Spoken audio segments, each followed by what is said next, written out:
Good afternoon, ma'am, and good afternoon, everyone. Today, my topic for guest presentation is cellulitis.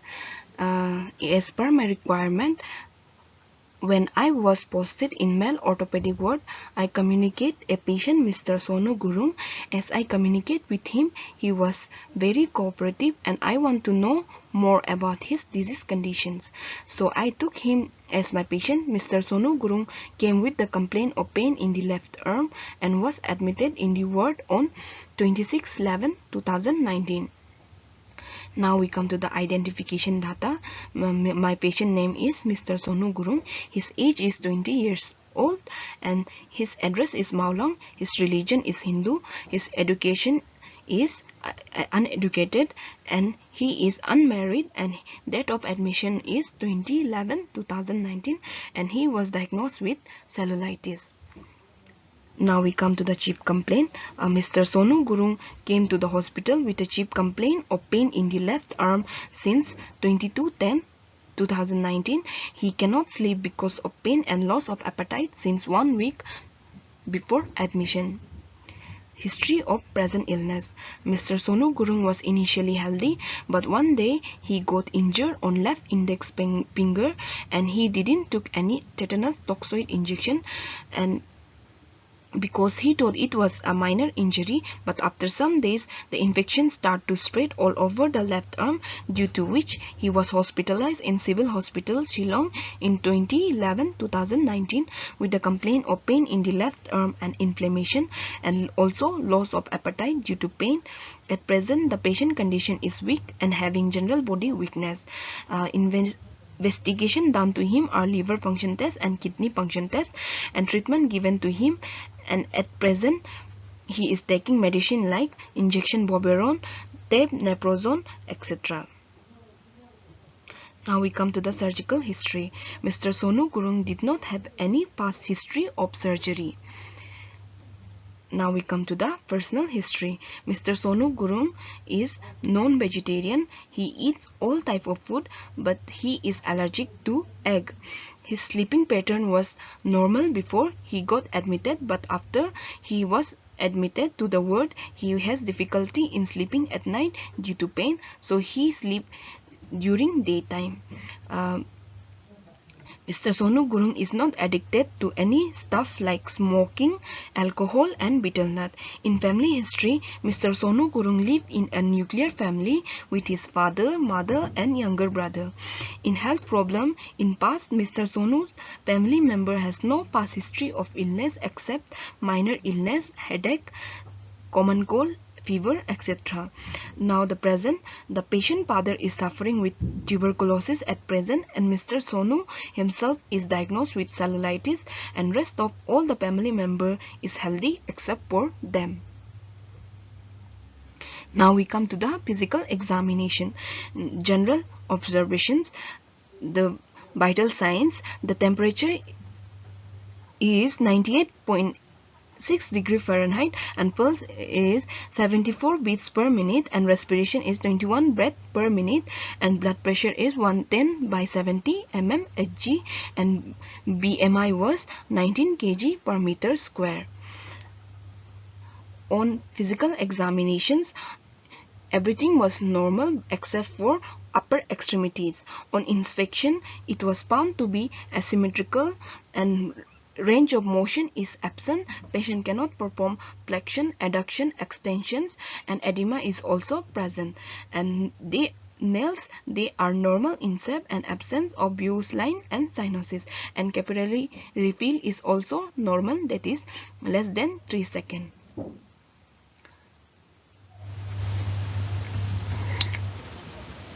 Now we come to the investigation, that is in kidney function test. The urea is high, that is patient value is 60 mg per deciliter and normal value is 15 to 30 mg per deciliter. The creatinine is 1.7 mg per deciliter. The normal value is 0.6 to 1.3 mg per deciliter. In liver function test, the SGOT is high, that is 75 micro per liter, and the normal value is 15.37 micro per liter. Now we come to the Review of anatomy and physiology. The skin is considered as the largest organ of the body and has many different functions. This is far more than just the outer covering of human body. It is an organ just like an heart, lungs and liver. It is as vital as they are besides providing a layer of protection from pathogen. Physical abrasion and radiation from the sun. The skin serves many functions as well as playing vital role in the hemostasis. And hemostasis is a process to prevent and stop bleeding and meaning to keep the blood within a damaged blood vessels. This includes maintaining a constant body temperature via the act of sweating or shivering by making us aware of external stimuli through information perceived within the touch receptor located within the integumentary system. Now the skin is divided into two types, that is epidermis and dermis. Now the epidermis. The epidermis is composed of keratinized stratified squamous epithelium. It contains four principal types of cell, namely keratinocyte. Keratinocytes are arranged in four or five layers and produce protein keratin. Second, melanocyte develop from ectoderm of developing embryo and produce pigment melanin.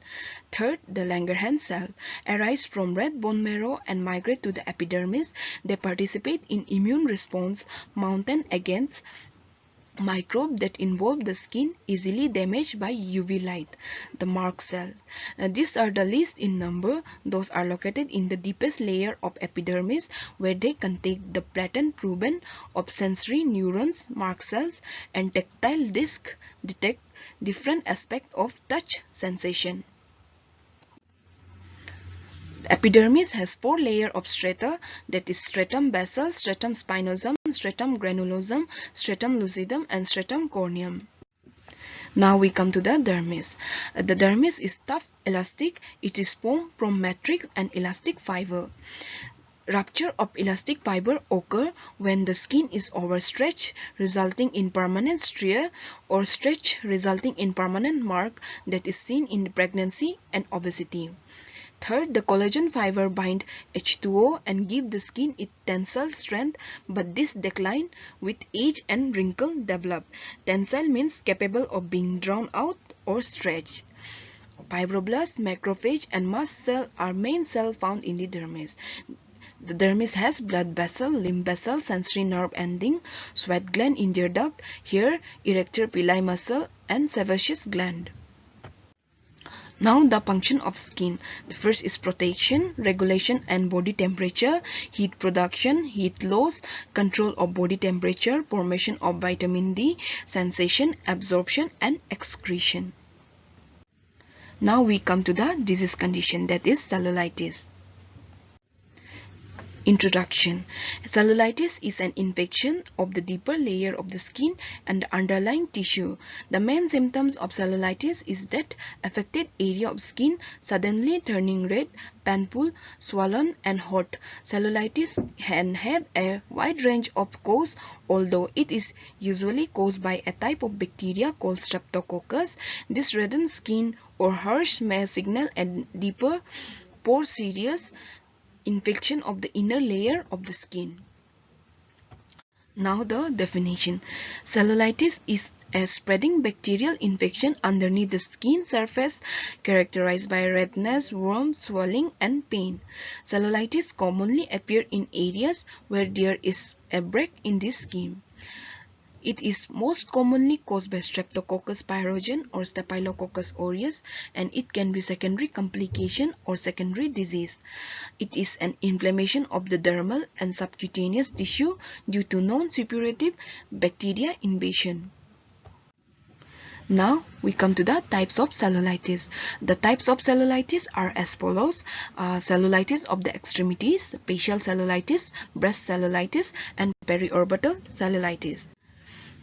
Now the cellulitis of the extremities, it occurs most often on the arms, legs, feet, hands, extremities. The infection manifests through symptoms such as redness, swelling and tenderness of the affected limbs. The skin may feel warm and some instances a rash may develop. Now the facial cellulitis.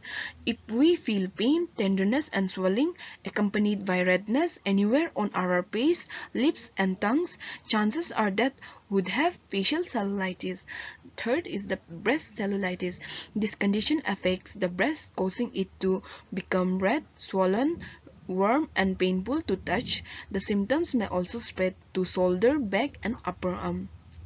Fourth, the periorbital cellulitis. It is also known as preseptal cellulitis. This type of infection affects the eye, particularly the eyelid and the skin around the eye. This is the picture of periorbital cellulitis.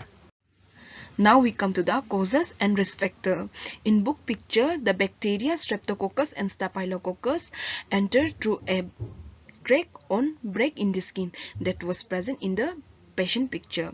Obesity and overweight, it was absent, and history of skin problem, it was absent. Lymphedema, it was present, and lymphedema is fluid built up in the arms and legs called lymphedema, increases the risk for cellulitis.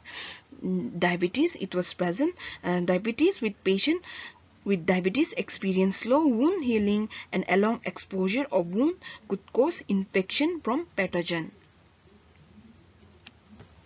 Now we come to the pathophysiology. Microorganisms gain initial access into the layer of the skin through the discontinuities and cuts in the skin.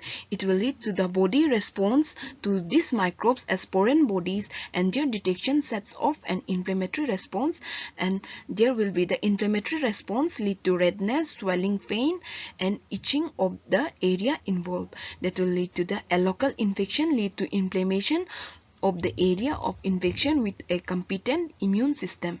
The spread of infection is limited, and if the immune system fails to work, the initial infection may become systemic by spreading into the adjacent areas. If the infection spread to the bloodstream, it called bacteremia. Now the clinical manifestation. Book picture, affected area in the skin, subcutaneous tissue of the left hand, it was present, erythematous, tender, warm and edematous, red rashes, that was present, and erythematous means redness, and typically located on extremities, it was present, painful swelling of involved soft tissue, it was present, skin overlying is firm and inflamed, it was present, malaise and fever, it was absent, abscess with pus formation, it was absent. Now we come to the diagnosis evaluation. In book picture, the history and physical examination, it was done, the complete blood count, it was done, the physical assessment, it was done, the x-ray, that was not done, it was absent. In the patient picture, now the culture, it was done, and a culture is a test where a doctor uses a needle to draw fluid from the affected area and send it to the lab. MRI, the MRI, the magnetic response imaging, it is an imaging technique used to display the internal structure of the body in details more clearer to get the evidence of osteomyelitis if present. Now the blood test, it was done. Medical management, that is the pharmacological management. Book picture, the antibiotic in mild cases of cellulitis treated on an outpatient basis, digoxin, amoxicillin and cephalosporin are all reasonable choice if stop the growth of bacteria that was present, the antibiotic toxin. Second, the non-steroidal anti-inflammatory drug, analgesic drug can be administered, example naproxen, diclofenac and oxyprozin, that was present in patient picture, that is diclofenac. The penicillin antibiotic that stop growths of bacteria or kill specific bacteria, that is absent. Non-pharmacological management. First, because of malnutrition, high calorie with high carbohydrate content and moderate should be taken. Second, the patient should be aware of early signs and symptoms. Third, when any pain is present in any part of the body, the patient immediately should take medicine as prescribed by physician. Now the surgical management. Incision. The surgical incision require immediate treatment. A wait and see approach can lead to more serious infection that is far more difficult to control. In patient picture it was not done. Incision and drainage. The abscess is confined collection of pus surrounded by inflamed tissue. The incision and drainage are minor surgical procedure to release pus or pressure built up under the skin, such as from an abscess or infected paranasal sinus. That was not done. Skin grafting. The skin grafting is a type of graft surgery involving the transplantation of skin. The transplanted tissue is called skin grafting. It is often used to treat extensive wound or trauma, burns, and severe cellulitis. That was not done. And the amputation. The amputation is also known as removal of limb through a part of the bone. That is also not done. Now we come to the preventions. First, if you have a break in your skin, clean it right away and apply antibiotic ointment. Cover your wound with a bandage and change the bandage daily until a scab forms. And scab means it is a protective tissue covering that forms after your skin has been damaged. Watch your wound for redness, drainage, or pain. This could be sign of infections. Third, take this precaution if you have poor circulation or condition that increase your risk of cellulitis. Fourth, keep your skin moist to prevent cracking. Fifth, promptly treat condition with cause crack in the skin like athlete foots. Sixth, wear protective equipment when you work or play sport. Now the last, inspect your pit daily or for sign of injury or infection. Now we come to the prognosis. First, the most people fully recover from cellulitis after 7 to 10 days on antibiotics. It possibly for the infection to come back in the future. Second, if you are at high risk, your doctor may increase your dosage of antibiotics. This will help prevent you from getting cellulitis again. Third, you can prevent this infection by keeping your skin clean. If you get a cut or other open wound, ask your doctor how to properly care for your skin after an injury. Now we come to the complications. First is the orbital cellulitis. It may progress to blindness, cancerous sinus nodes, or inflammation of the cell tissue that was absent in the patient picture. Bacteria, the presence of viable bacteria in the circulating blood, it was absent. Lymphangitis, inflammation of the lymphatic vessels, that was absent. Thrombophlebitis, venous inflammation with thrombus formation, that was absent. Gangrene, gangrene is dead or lying tissue, and it happens when the blood supply to the tissue is lost and the affected site turn black or blue, discharge pus or feel numb. It was absent. Now we come to the nursing diagnosis. First, acute pain related to the inflammation of the skin of the left hand secondary to cellulitis as evidenced by presence of redness and swelling. Second, the ineffective tissue perfusion related to inflammatory response to cellulitis as evidenced by swollen and clotting of blood in the left hand. Third, the self-care deficit related to inflammation of hand as evidenced by patient needed assistance in performing his daily activity. Fourth, the activity intolerance related to general weakness as evidenced by patient needed assistance performing his daily activity. Fifth, the imbalanced nutrition less than body requirement related to loss of appetite as evidenced by patient verbal report of loss of appetite. Now we come to the health education. During hospitalization, the diet, the patient was advised to take protein-rich food and vitamin C food and boiled food. On discharge, even after discharge, the patient was advised to take proper diet. Medication. Teach the patient about the medication action and their side effect. Even after discharge, advise the patient to take medication on time as prescribed. Follow-up. Explain the patient to come for follow-up. On discharge, emphasize importance of keeping follow-up appointments. Lifestyle behavior. Explain the patient about the harmful effect of alcohol and other substance. On discharge, encourage the patient that smoking is infectious and about other substance. Now we come to the personal hygiene. Advise the patient about the harmful effect of alcohol and other substance. Even after the discharge, the patient should maintain the personal hygiene. Care of wound. Advise the patient to maintain aseptic technique while dressing the wound or while cleaning the wound. Even after the discharge, the patient was advised to maintain aseptic technique while cleaning the wound. Now, the diet of this is the picture of the how to get rid of cellulitis. First, the exercise, that is running, swimming, cycling, gym training. Second, the diet, drink lot of water, eat food that are rich in zinc, vitamin C and E, as well as probiotic. Zinc rich foods are baked beans, lobster, whole grains, beef, milk and almonds. Now the natural source of vitamin C and E includes watermelon, citrus fruit, spinach, tomatoes, leafy greens, vegetable oils, broccoli, nuts. Now the diet to heal cellulitis in elderly. The food to eat are vitamin C rich food, vitamin E rich food, zinc, probiotic food, antibacterial agents and hydration. Avoid food to avoid are cheese, butter and processed meat.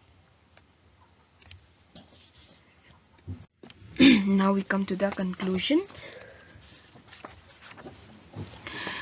At the end of the care of the patient, and I gain a lot of knowledge and has general idea about the disease condition.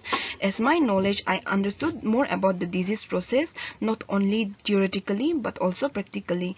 I will have more confidence to give care to any client who need help and support.